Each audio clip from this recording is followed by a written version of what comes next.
할렐루야. 매서운 추위에도 불구하고 주님의 은혜를 사모하며 나오신 여러분들에게 은혜의 성령께서 역사해 주셔서 그동안 여러분 앞을 가로막은 모든 죄악의 장애물들과 질병의 장애물들과 절망과 실패의 장애물들을 뚫어내고 돌파해버릴 수 있는 새 힘과 새 능력을 공급받는 복된 예배 시간이 되시기를 주님 이름으로 축원합니다. 우리는 언젠가 인생의 마지막 순간을 맞는 날이 있을 것입니다. 여러분은 혹시 나의 마지막의 모습이 어떤 모습이 될지 상상해 보신 적이 있으십니까? 인생을 살 수 있는 단 몇 시간 또는 단 며칠이 주어질 때에 여러분은 과연 무엇을 하고 지내시겠습니까? 맹인 작가로 유명한 헬렌 켈러의 자서전을 보면 3일만 볼 수 있다면 라는 제목인데 3 days to see 3일만 볼 수 있다면 이런 자서전을 보면 나에게 볼 수 있는 3일이 주어졌을 때 제일 먼저 무엇을 할 것인가 봤더니 맹인인 자신 옆에서 모든 것을 감당해 준 저 이제 안겨져 있는 그 선생님이 그 유명한 설리번 선생님이에요. 이 천사 같은 설리번 선생님의 이 얼굴을 내가 제일 먼저 보고 싶습니다 라고 기록이 되어 있고, 그 다음 이제 여러 가지 내용들이 기록되어 있습니다. 미국 사람이다 보니까 메트로폴리탄 뮤지엄에 가서 여러 가지 또 유물도 보고 싶고 막 이런 내용들이 막 있다가 맨 마지막 3일이 어떻게 끝나냐면 3일간 볼 수 있게 해주신 주님께 감사 기도를 드리며 다시 암흑으로 들어갈 것입니다. 이렇게 고백이 되어 있어요. 이처럼 여러분 인생의 마지막 순간에 서면 누구나 자신의 삶에 있어 가장 의미 있고 가장 보람 있는 일을 하려고 찾을 것입니다. 여러분, 우리가 오늘 읽은 신명기 1장의 말씀이 뭐냐? 하나님의 사람 모세의 마지막 시간의 기록입니다. 모세는 인생의 마지막 남은 단 며칠의 시간이 기록된 말씀이 바로 신명기의 말씀인데, 신명기 1장 3절의 말씀 여러분 우리 한번 같이 읽겠습니다. 시작. 40째 해에 11째 달 그 달 첫째 날에 모세가 이스라엘 자손에게 여호와께서 그들을 위하여 자기에게 주신 명령을 다 알렸으니. 여러분도 아시다시피 하나님의 사람 모세는 인생에 있어서 총 3번의 40년이 있었습니다. 맨 첫 번째 40년은 왕궁에서의 40년이었고, 두 번째 40년은 광야에서의 40년이었고, 마지막 세 번째 40년은 이스라엘 백성들의 지도자로서의 40년이었습니다. 그런데 이제 이 신명기 1장 3절에는 그 40년의 맨 마지막 시간입니다. 40째 해, 11째 달, 그 11째 첫째 날, 이제 정말 그 시간이 모세에게 있어서 인생의 시간이 며칠 남지 않았습니다. 그런데 여러분, 모세가 그 인생에 남은 며칠 남지 않은 시간을 무엇을 위해 썼다? 인생에 남은 마지막의 시간을, 자신에게 주어진 며칠의 시간을 무엇을 위해 썼다? 하나님의 말씀을 선포하는 것으로서 인생의 마지막의 시간을 썼습니다. 이게 바로 하나님의 사람이에요. 하나님의 사람으로서의 삶을 마감하는 인생의 마지막 엔딩의 모습이 너무나 아름답지 않습니까? 너무나 남다르지 않습니까? 그래서 여러분, 신명기는 그냥 하나님의 이 사람 모세의 말씀이 아니라 모세의 고별 설교이자 모세의 유언장과 같은 말씀입니다. 그래서 총 3번의 설교가 기록이 되어 있습니다. 첫 번째 설교는 신명기 1장부터 4장 43절에 해당된 회상, 지난 40년의 출애굽의 여정을 기억하는 회상의 설교입니다. 그 다음 4장 44절부터 26장 19절까지는 현재의 삶을 위한 모세의 명령입니다. 하나님의 백성으로서 현재 어떻게 살아갈 것이냐에 대한 명령이 26장 19절까지 되어 있습니다. 그 다음에 세 번째 설교는 27장 1절부터 30장 20절까지 미래를 위한 설교예요. 앞으로 하나님의 백성이 하나님의 땅에 들어갔을 때에 어떤 삶을 말씀을 지키면 축복을 받을 것이나 말씀을 거절하면 저주가 너희 앞에 놓여 있느니라 라고 하는 미래를 향한 하나님의 설교 말씀. 이것이 바로 3편의 설교가 여러분 모세의 설교예요. 그리고 맨 마지막 31장부터는 부록입니다. 모세의 노래, 모세의 축복, 그리고 여러분 정말 모세가 노래 부르고 하나님의 백성을 축복하고 죽어요. 이게 여러분 신명기 34장의 마지막의 이야기입니다.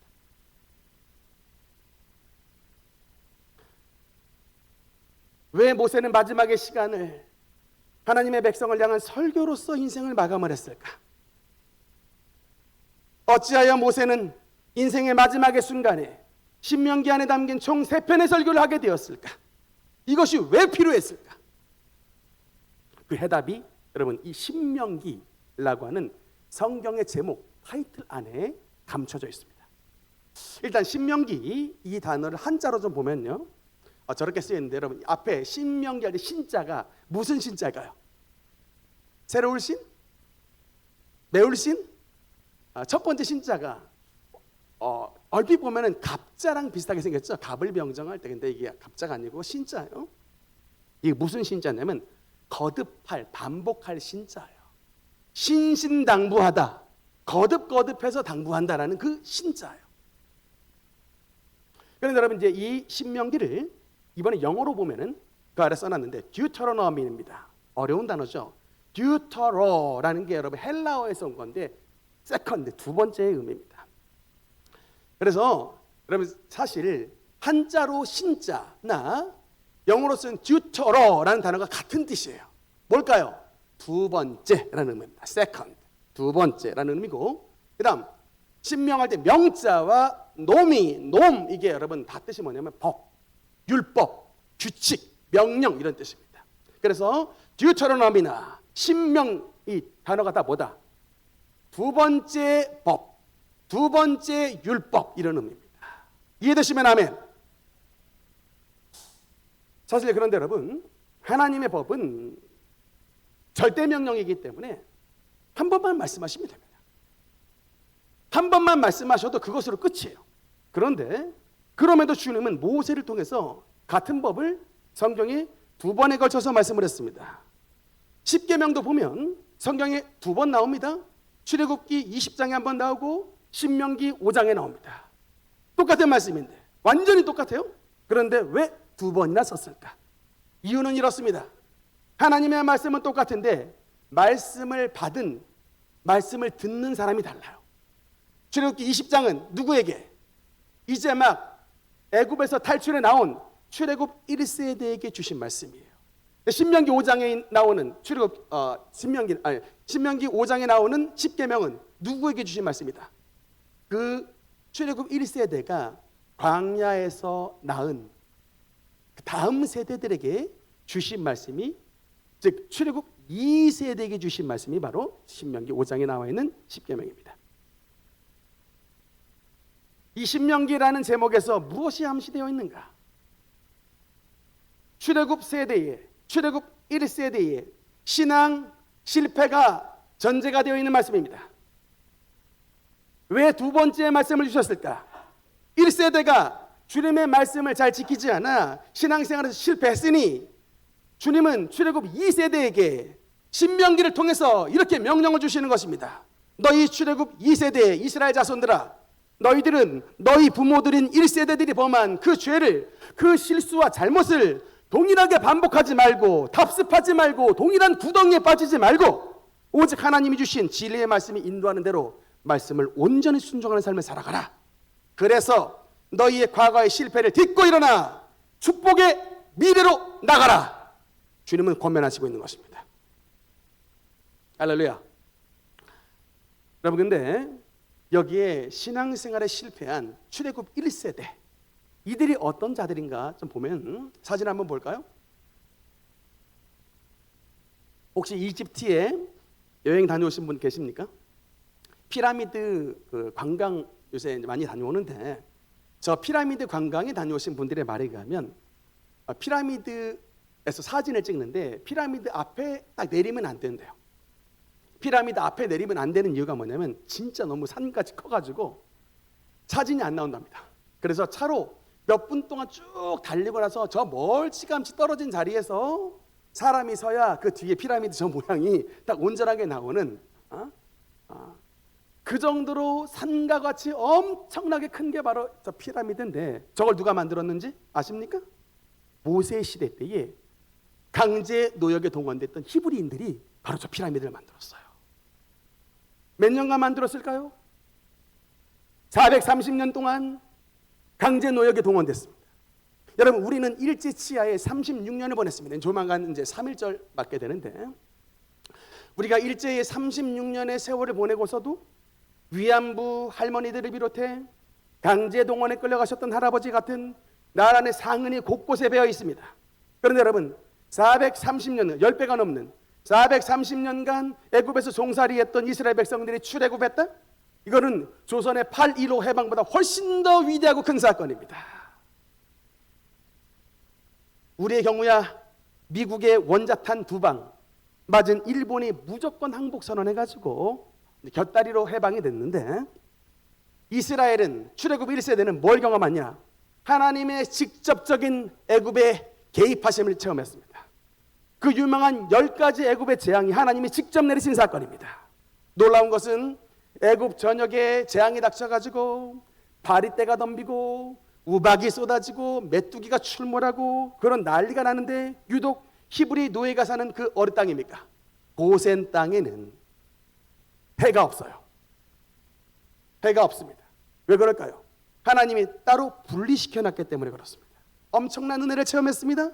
그리고 최대 사건, 애굽에 있는 모든 초태생 장자들이 마다들이 죽어나가는 그런 대환란 가운데 고센 땅에 있었던 이스라엘 백성들은 어린 양의 피로써 보호함을 받았습니다. 그래서 이 사건으로 말미암아 드디어 바로의 항복에서 탈출하고 바로의 항복을 받아서 저 피라미드의 나라 애굽에서 탈출을 했습니다. 그래서 출애굽기가 쓰여졌고 430년 만에 약속의 땅 가나안으로 나간 것입니다. 더군다나 여러분, 그 이스라엘을 위해 하나님이 또 엄청난 기적을 일으키셨으니, 바닷물이 넘실대는 그 바다를 하나님의 권능으로 완전히 갈라져서 마른 땅으로 바다를 건너는 홍해수의 기적을 체험케 하셨습니다. 여러분, 출애굽 1세대가 누군지 아시죠? 바로 하나님의 은혜를 직접적으로 체험했던 사람들입니다. 성경에 보면 이 정도로 하나님의 은혜를 체험한 사람이 많지 않습니다. 성경에 나오는 가장 강력한 기적을 체험한, 가장 강력한 은혜와 능력을 체험했던 사람이 출애굽 1세대입니다. 그런데 여러분, 이제 이들이 2년간의 시내산의 여정을 마치고 드디어 어디에 도착했냐면, 지도 잠깐 보면요, 저 바데스 가네아라고 하는 지역에 도착을 합니다. 제가 형광펜으로 동그라미를 칠해놨는데, 저 아랫자락에 이제 광야 생활을 했던 2년간 광야 생활했던 시내 반도고, 드디어 2년간의 세월을 마치고 저 가데스 바네아라고 하는 곳에 도착을 했는데, 여기는 어디냐면 가나안 정복을 앞둔 이제 목전에 둔 장소예요. 저 장소에서 며칠만 걸어가면 가나안 땅 입성입니다. 드디어 2년 만에 가나안 땅 입성을 앞두게 됐습니다. 그런데 여기서 유명한 일이 있었죠. 이스라엘 12 정탐꾼을 보냅니다. 각 지파의 대표자를 선발해서 정탐꾼을 보내는데, 유다 지파의 대표자로는 누가?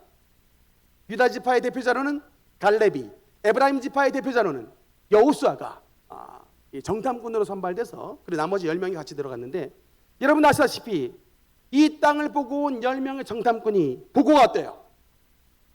보고가 과연 그 땅은 비옥하고 좋은 땅입니다. 포도 송이를 들고 오면서 농사도 아주 잘 되는 땅입니다. 그런데 이제 그 다음이 중요하죠. 그런데라고 말하면서 우리는 그 땅에 못 들어갑니다. 왜냐? 거기는 엄청나게 큰 거인들이 살고 있는 거인족 속의 땅입니다. 그들이 얼마나 큰지 우린 그들 앞에서 완전히 메뚜기입니다. 여기서 성경에 처음 등장하는 콤플렉스가 등장하니 메뚜기 콤플렉스. 이게 등장하는데, 개들이 일어나가지고 거인들이 일어나 우리 한번 밟으면 우리는 짓밟힌 메뚜기 신세가 됩니다 하면서 완전히 전멸입니다. 이런 10명의 보고를 하는데, 이런 여러분 10명의 정탐꾼의 반응에 민중들이 어떻게 반응을 하는지 민수기 14장 1절 말씀, 1절만 한번 같이 읽겠습니다. 시작. 온 회중이 통곡하였더라. 온 백성이 뭐 했다고요? 온 백성이 밤새도록 통곡하였다라고 말합니다. 물론 여러분, 이 정탐꾼의 보고가 잘못됐습니다. 정탐꾼의 보고가 잘못됐는데 설사 여러분 이 10명의 정탐꾼이 보고가 악했다 할지라도 나쁜 보고를 했다 할지라도 여러분 출애굽 1세대들이 진짜 하나님을 믿었더라면 10명의 보고가 악했다 할지라도 어떻게 반응을 해야 돼요? 어떻게 해야 되죠? 10명을 꾸짖어야죠. 혼내야죠. 믿음 없는 소리 한다고. 하여튼 여러분 주변 옆에서 믿음 없는 소리를 하면 침묵하지 말고 혼내야 돼. 꾸짖어야 돼. 안 꾸짖어가지고 나라가 사달이 난 거예요. 나쁜 말을 경청했다가 사달이 난 거야. 여러분 믿음은요 들음에서 나요. 자꾸 나쁜 말, 믿음 없는 말 듣잖아요. 믿음 없는 사람이 됩니다. 여러분 교회 다니면요 믿음 있는 말을 들어야 돼. 희망적인 말을 들어야 돼요. 기적의 말씀을 들어야 됩니다. 그래야 여러분 믿음이 성장하는 거예요. 이 정탐꾼 10명의 나쁜 악한 보고를 들은 사람들이 이 악한 것을 거절하지 않고 믿음으로 받아들였을 때 여러분 온 회중이 밤새도록 울어서 난리가 났습니다. 이 악한 보고에 선동이 돼서 완전히 부안화돼가지고 하나님을 원망하는데 여러분 2절에 보니까 어떻게 반응이 나오냐? 이스라엘 자손이 다 모세와 아론을 원망하여 이르되 온 회중이 그들에게 이르되 우리가 애굽 땅에서 죽었거나 이 광야에서 죽었으면 좋았을 것을. 그러니까 죽었으면 좋았을 것이라. 믿음 없는 소리 하죠? 차라리 죽었으면 나았는데. 그럼 여러분 이제 그러면서 3절은 더 심각합니다. 3절 말씀해 보니까 이렇게 이제 이번에는 그 원망이 하나님을 향하는데 어찌하여 여호와가 우리를 그 땅으로 인도하여 칼에 쓰러지게 하려 하는가? 우리 처자가 사로잡히리니 애굽으로 돌아가는 것이 낫지 아니하랴. 하나님의 인도하심을 어떻게 합니까? 이스라엘 백성들이 경멸하는 것이죠. 어찌하여 여호와가 우리를 그 땅으로 인도하여 하나님을 경멸하는 수준까지 이르릅니다. 여러분 왜 이스라엘 출애굽 1세대가 하나님의 땅에 들어가지 못했는가? 하나님의 땅을 경멸했기 때문에 그렇습니다. 주님의 인도하심을 경멸했기 때문에 그렇습니다. 그 다음 민수기 13장 32절의 말씀을 보면 이 하나님의 약속의 땅을 뭐라고 말하느냐? 악평하여 적과 꿀이 흐르는 땅이 아니라 거주민을 삼키는 땅이라고 말합니다. 하나님의 약속을 믿지 않아요. 하나님은 그 땅을 젖과 꿀이 흐르는 땅이라고 말하는데 그 땅을 악평하여 주민을 삼키는 땅이라고 말합니다. 하나님보다 더 악한 믿음의 고백을, 하나님 말씀에 반대되는 믿음의 고백을 하는 거예요. 이 사건으로 말미암아 2년으로 끝날 여정이 몇 년이 추가될까요? 38년이 추가가 돼서 무려 40년의 광야 생활로 끝나게 되는 겁니다. 그 40년의 광야 생활 가운데에 출애굽 1세들이 다 죽어요. 여러분 때로는요 하나님이 집요하실 때가 있어요. 하나님이 여러분 긍휼의 하나님이시지만 하나님이 한번 뭐라고 말씀하세요? 맹세하셔. 이 하나님의 약속을 경멸한 이 출애굽 1세대들은 단 한 명도 이 땅에 못 들어간다. 단 갈렙과 여호수아 하나님의 땅을 인정하고 믿음으로 나갔던 갈렙과 여호수아 말고는 모든 사람이 다 광야에서 죽겠다라고 말씀하는데 그 죽을 때까지 40년을 주님께서 기다리셨습니다. 다 죽고 나서야 하나님께서 출애굽 2세대들을 데리고 약속의 땅 가나안으로 들어간 것입니다. 그러고 보면 저도 많은 분들을 만납니다. 물론 신앙생활 끝까지 잘한 분들도 많이 있지만 어떤 분들은 과거에 분명히 은혜를 체험했습니다. 죽을 병에서 살아났고 교통사고에서 죽다가 살아났고 엄청난 경제적 위기에서도 건지심을 받고 입시에서도 하나님의 도우심을 받고 그 삶에 엄청난 하나님의 자극과 흔적이 있어요. 도우심을 받은 흔적이 분명히 있습니다. 그럼에도 불구하고 마지막에는 하나님을 등진 인생들이 있습니다. 왜 그런 일들이 벌어질까? 문제가 뭘까? 여러분 병원에서도 제일 중요한 게 뭐냐면 진단입니다. 이 사람이 왜 아프게 됐고 저 사람이 왜 환자가 됐는지 병원에 가면 제일 먼저 하는 게 검사예요. 피검사도 하고요. 엑스레이도 찍고 CT도 검사하고 심지어는 MRI도 찍습니다. 여러분 이게 다 뭐예요? 이 수많은 검사를 통해서 이 양반이 왜 아프게 됐고 왜 환자가 났는지를 여러분 진단하는 절차입니다. 주님께서 우선 이 출애굽 2세대들에게 과거의 실패를 딛고 일어서기 위해 주님께서 주신 진단의 말씀이 뭐냐?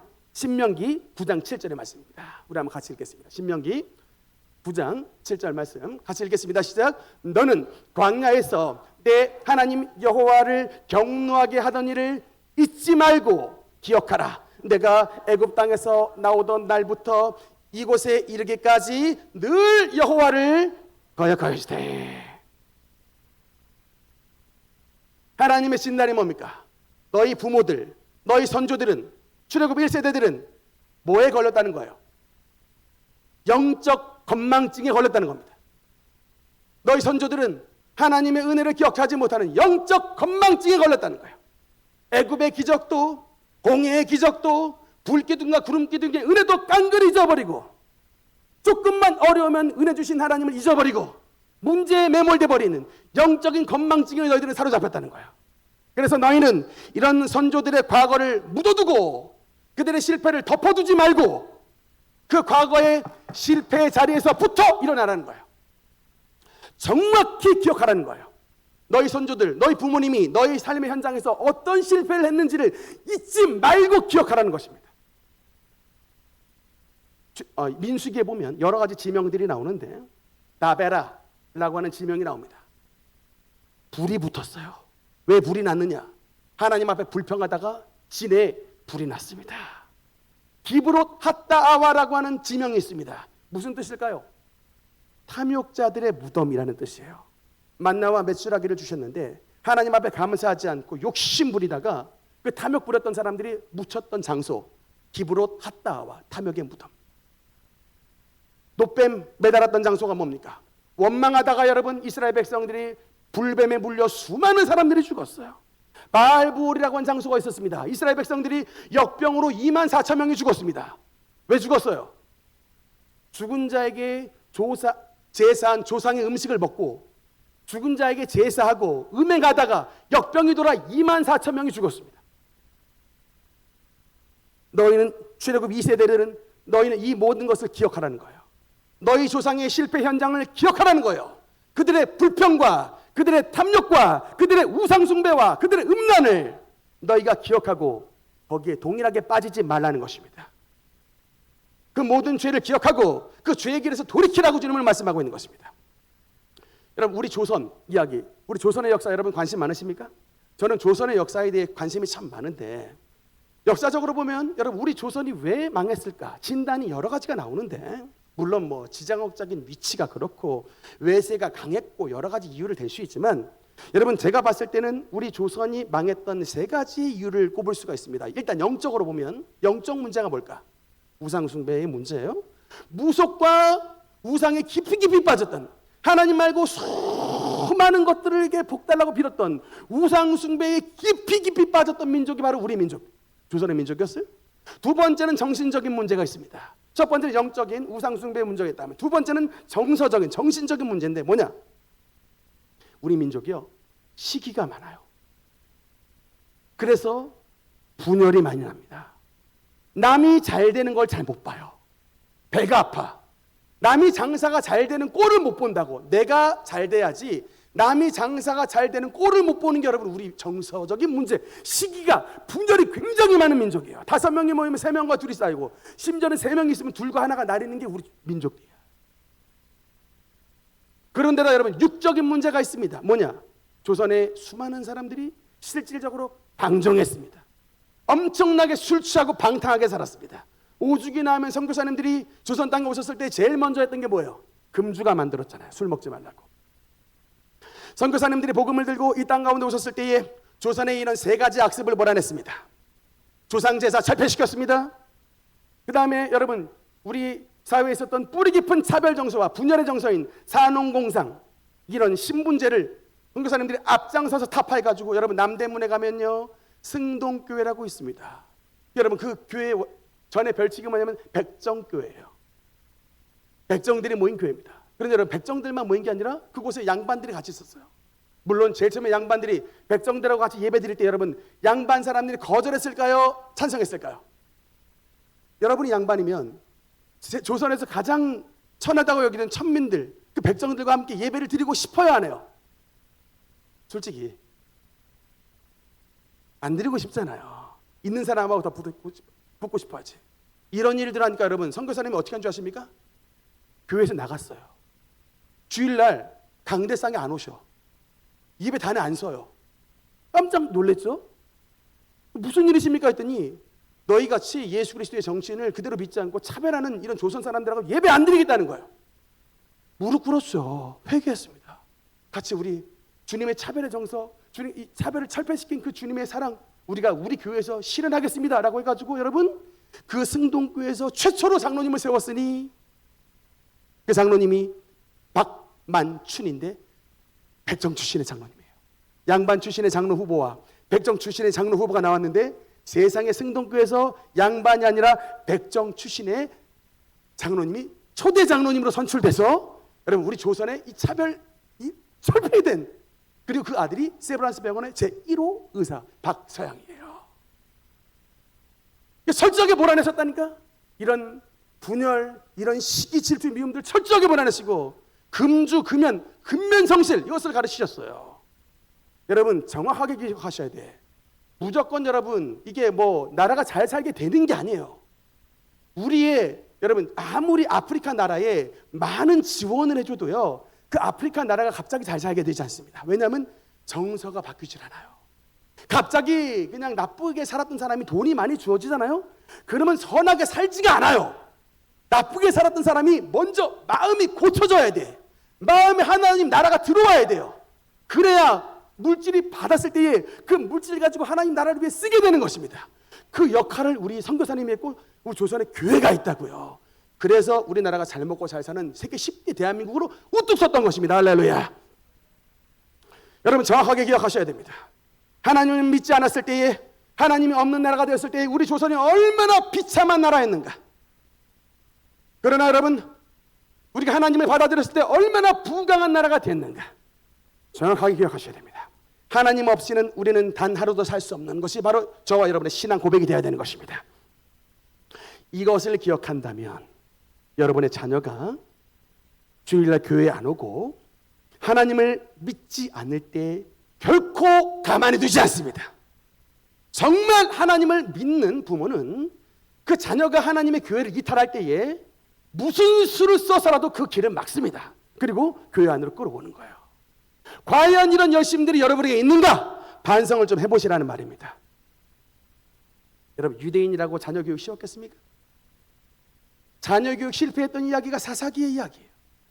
유대인도 다음 세대가 아니라 다른 세대가 되어 자녀 교육 실패했습니다. 그래서 결국은 나라가 망하고 저 바벨론까지 70년간 포로 생활하고 돌아왔잖아요. 여러분 70년간 포로 생활하고 돌아온 이스라엘 백성들이 에스라 학사를 중심으로 해서 엄청난 결단을 하는데 여러분 한번 그 결단 한번 보시겠습니까? 에스라서 10장 3절 말씀 보니까 여러분 어떻게 결단을 하느냐. 우리 한번 3절 말씀 한번 같이 읽겠습니다. 시작.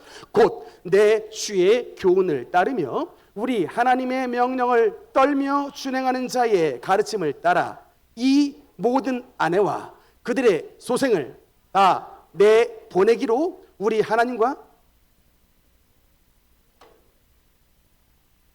여러분 이스라엘 백성들이 에스라엘 중심으로 유대인 개혁 운동을 일으켰는데 골자가 뭡니까?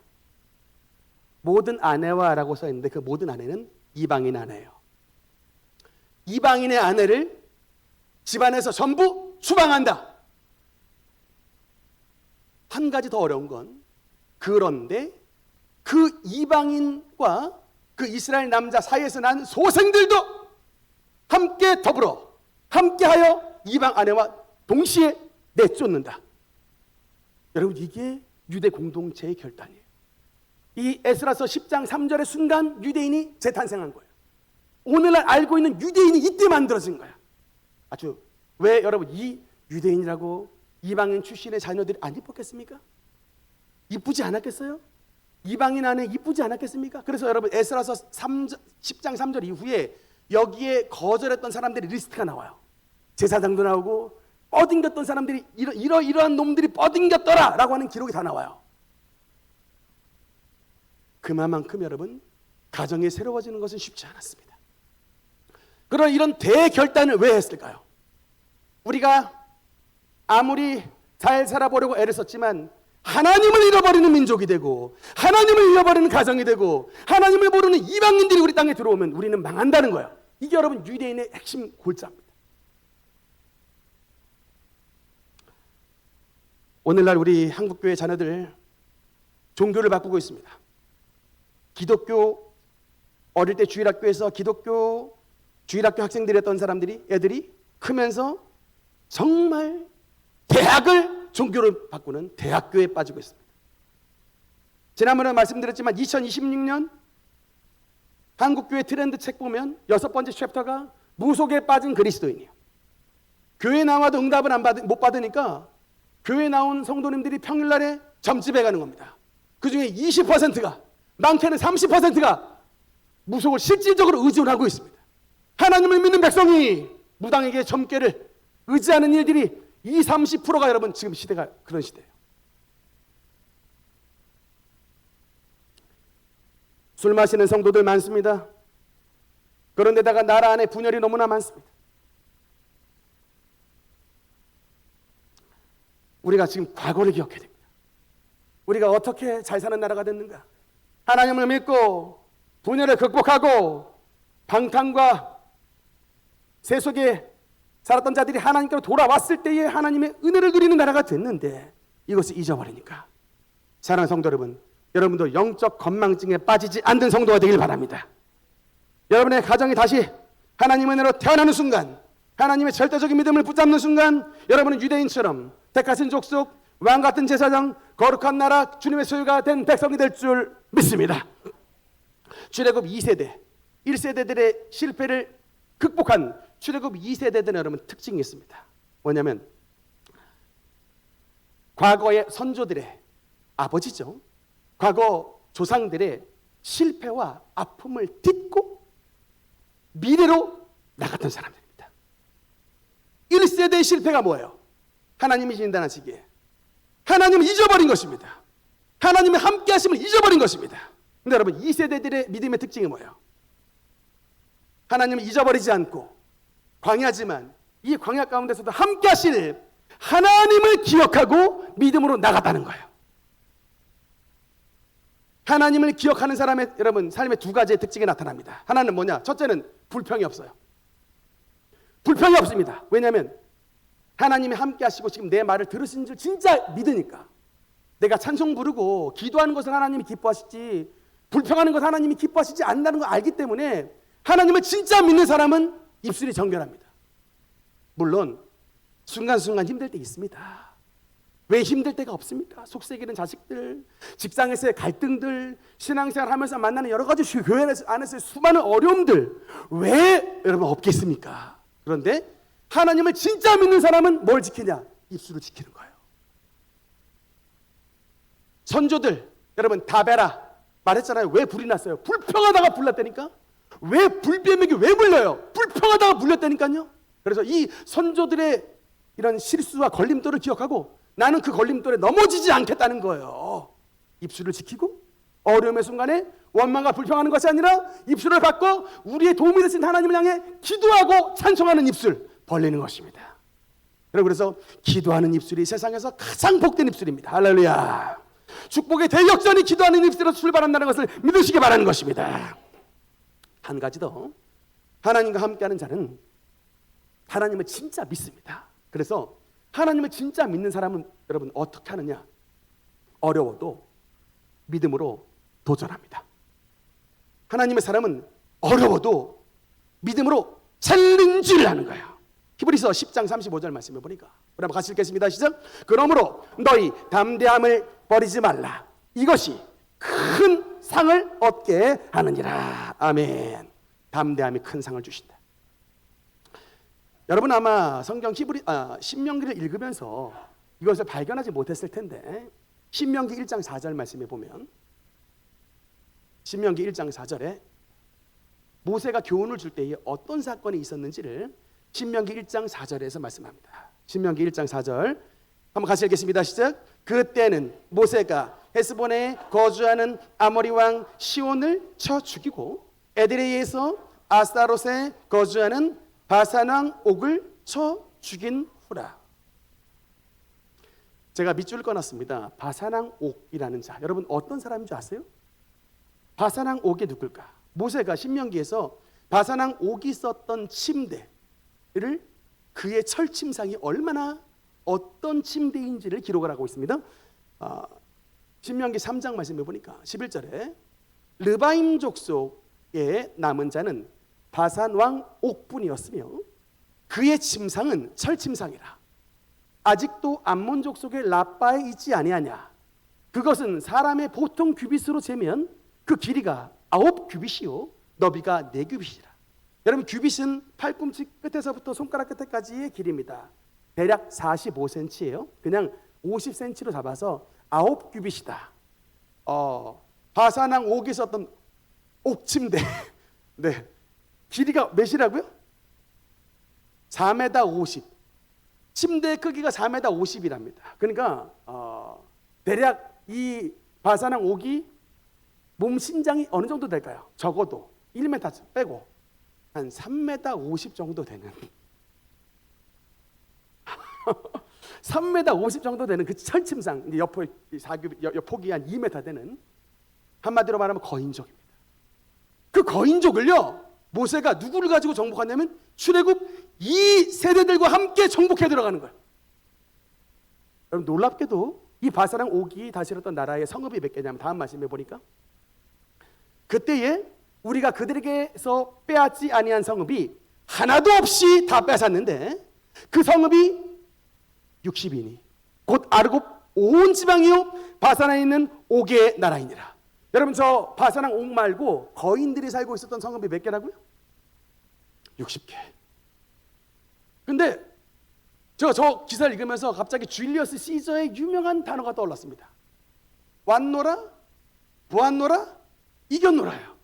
그냥 뭐 딴 기록이 없어. 그냥 하나님이 주님의 백성들과 함께 모세와 함께 가나안 땅에 나와서 출애굽해서 이 바사랑 옥의 나라와 시온 땅 들어갔을 때 왔노라, 보았노라, 이겼노라요. 그냥 끝이에요.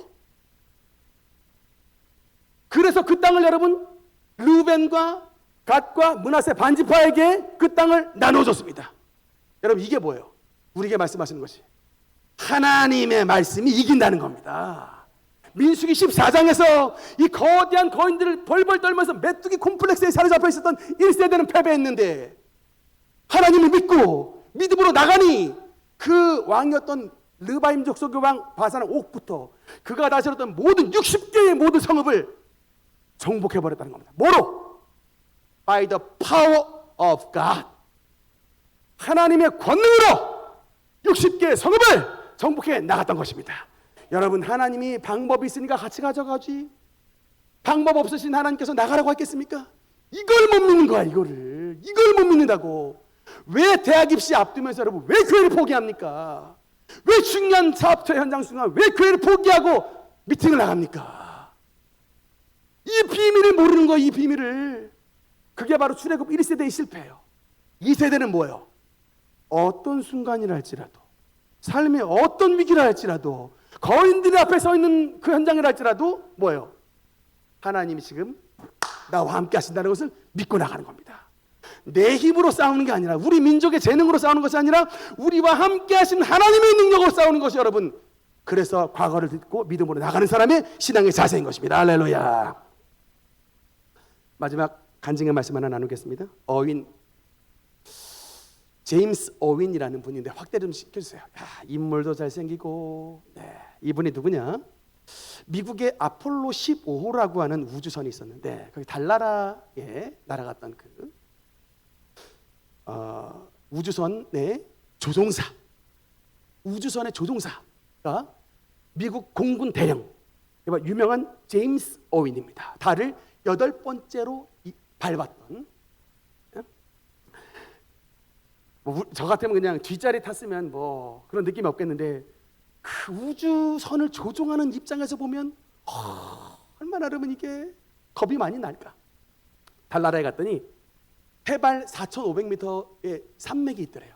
그 자리에 이제 랜딩을 해야 되는데 부딪히면서 수많은 죽을 고비들을 막 넘겼는데 가까스로 이제 달에 착륙을 해가지고 이제 그 견인차를 타고 첫 번째 우주선에서는 견인차가 없었지만 이 아폴로 15호에는 견인차를 타고 견인차까지 같이 실어서 한 20km 이상을 이제 달을 돌아다녔답니다. 그러면서 이제 활동을 했는데 미션이 뭐냐면요, 우주 장비를 설치하는 거예요. 그래서 태양광이 얼마나 세게 비치는지, 달의 어떤 성분은 어떤 이런 것들 다 이제 데이터를 이제 기다리고 있는 수많은 과학자들이 우주 데이터를 기다리고 있는데, 근데 이 장비 설치를 위해서 여러분 예산만 나사에서 수억 달러, 그러니까 수천억을 들여서 갔는데 문제는 뭐냐면 장비를 딱 설치하려고 딱 이제 도착을 했는데 장비의 고정핀이 안 빠지더래요. 근데 여러분 시간이 무한정으로 주어진 게 아니에요. 데이터가 계속 나옵니다. 이제 산소통이 점점 산소가 줄고 있고 몸에 있는 심박은 막 뛰고 있고 이게 다 지금 지구에서 관제탑으로 다 보고 있어요. 이제 오래 못 버티는 거야. 빨리 해결을 해야 되는데 빨리 고정핀을 빼고 와야지 이게 쫙 펴져야 우주의 태양광도 받고 이제 데이터가 나오는데 이제 안 빠지는 겁니다. 그래서 그 당시에 센터가 휴스턴에 있었는데 휴스턴에 도움을 요청했는데 문제는 뭐냐면 지구에서부터 달에까지 거리가 38만 킬로미터예요. 빛의 속도로 날리는데 시간이 수분이 걸리는 거예요.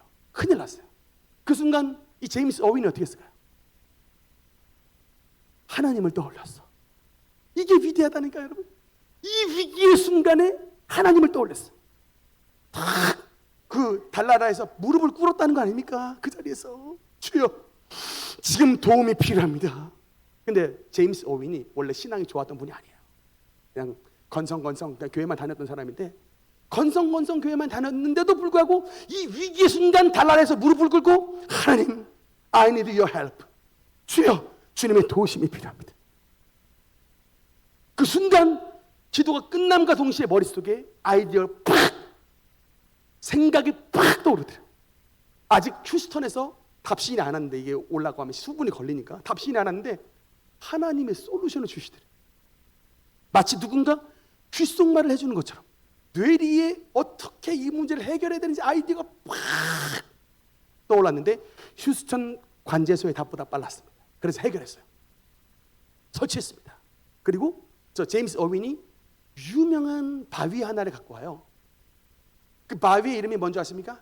제네시스 락이라는 거예요. 창세기 바위. 달의 생성 근원을 받기 한 40억 년 되는 40억 년 전에 최초의 달의 원석을 가지고 갑니다. 이게 당시에 아폴로 15호의 최고의 업적인데 마치 하나님이 눈을 탁 떠줘가지고 돌이 나에게 말을 거는 것 같더랍니다. 나 여기 있으니까 가져가. 말을 걸더니 그의 자서전에 나온 얘기예요. 하나님의 임재를 경험합니다. 누군가 제 어깨 너머로 저를 지켜보고 저를 도우시고 있다는 것을 그때보다 강렬하게 느낀 적이 없습니다. 여러분, 그래서 이 제임스 어윈이 지상에 도착했을 때 뉴욕에 카퍼레이드가 열렸어요. 막 이제 왜냐면 무사 귀환했으니까 뉴욕에 막 카퍼레이드가 벌려져가지고 막 온 우주 비행사를 막 환영하는 카퍼레이드가 벌렸는데 순간 머릿속에 떠올랐던 게 뭐냐면 저 많은 군중들 가운데에 예수님을 믿는 사람이 얼마나 될까? 여러분, 그 좋은 나사의 우주선장에 이 좋은 자리를 내버리고 그 이후로 20년간을 뭐로 산 줄 아십니까?